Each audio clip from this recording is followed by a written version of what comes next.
Prior to 1910, Mexico had been dominated by the dictatorship of a tyrant named Porfirio Diaz since 1876.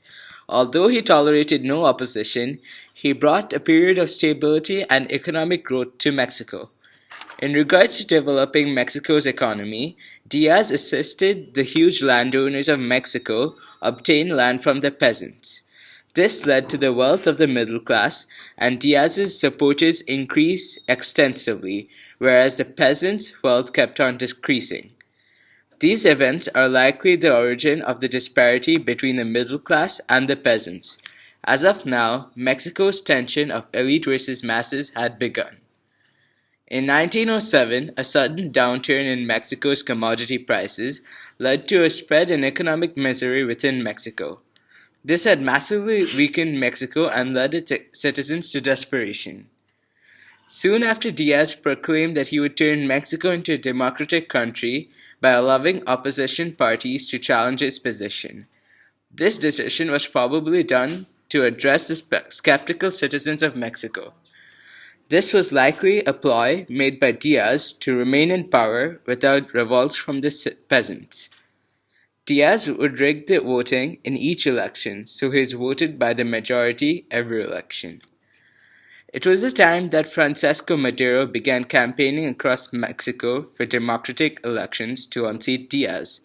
As the 1910 presidential election neared, Madero established a party to oppose Diaz. Diaz succeeded in halting his campaign and arrested Madero and 5,000 of his followers. This led to Diaz getting re-elected. Madero soon fled across the border to Texas. He declared the 1910 elections illegitimate and called on Mexicans to revolt against Diaz's fraud system. Several leaders followed his call and revolted. These different powers and identities drove Diaz to resign and flee Mexico, causing Madero to become president. Some of the same leaders who assisted in driving Diaz out of Mexico did not believe that democracy would solve Mexico's problems. Among these people were Emilio Zapata and Victoriano Huerta. This brewed a dictatorship against democracy type tension. Later on, Huerta was able to overthrow Madero and got him assassinated.